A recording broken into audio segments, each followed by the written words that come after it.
History isn't just written, it's a battlefield, constantly fought for, savagely rewritten by victors. Empires rise and fall, but lies persist, morphing into convenient truths, twisting the very fabric of memory. The past isn't stable. It's a fragile thing, ceaselessly under siege by those who profit from amnesia. Every silence is a victory for the powerful, a buried scream, a truth systematically choked into oblivion. Information isn't just lost, it's actively erased, wiped clean from records, from textbooks, from minds. The cost of forgetfulness? A future doomed to repeat the past's worst horrors, blind to its lessons. They rewrite narratives, twisting facts, until reality itself becomes a grotesque, unrecognizable stranger. The innocent become villains, the perpetrators, heroes, in their carefully constructed, self-serving fables. This isn't just about memory. It's about control, absolute dominion over thought, over perception. But some refuse to let the ink dry on their fabricated histories. Some stand defiant. They are the chosen few, the reluctant keepers of the unbearable, inconvenient truth. Their existence is a whisper against a storm of manufactured consensus, a solitary, brave voice. Imagine the weight of a dying man's last, hushed confession, entrusted to your fragile hands. Or holding definitive proof of a government's calculated atrocities, their crimes laid bare before you. This isn't just a job, it's a sacred trust, a damnation they chose, willingly, for others. Every keystroke, every recorded word, a defiant act of rebellion against the encroaching darkness. They become the collective memory, the sole witness against oblivion, against engineered amnesia. Their archives are not data. They are gravestones, each holding a ghost, a silenced life demanding justice. The fear isn't just for themselves, but for the fragile truth they cradle, so easily crushed. They live with the specter of what happens if they fail, if they disappear, taking truth with them. The powerful don't just want silence. They want erasure, total oblivion for opposing narratives.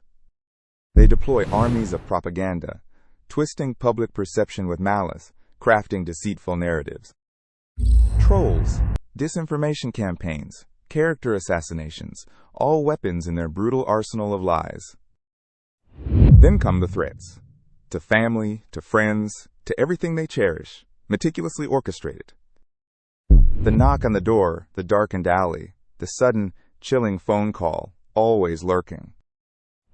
Surveillance becomes a constant shadow, a suffocating presence, always watching, always judging. They become pariahs, ostracized for refusing to bend to the narrative, isolated by their courage. Former allies retreat, fearing contamination, fearing the powerful wrath of the truth suppressors. Each moment spent verifying, archiving, is a moment lived in terror, a pulse-pounding race. The cost of being seen, of being known as the truth-teller, is monumental, soul-crushing. Sleep becomes a luxury, haunted by the atrocities they've documented, screaming silently in their dreams. Trust erodes. Every friendly face, every casual query, a potential trap, a hidden agenda. They build walls around their hearts, a necessary shield against empathy, against crushing despair.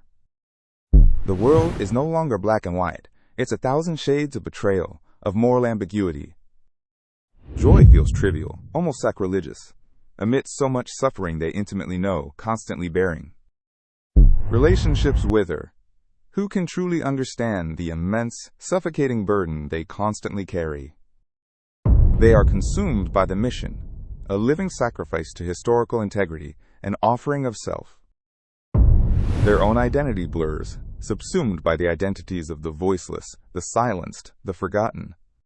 The solitude is crushing, a deep, bone-aching loneliness for their principles, their unyielding standards.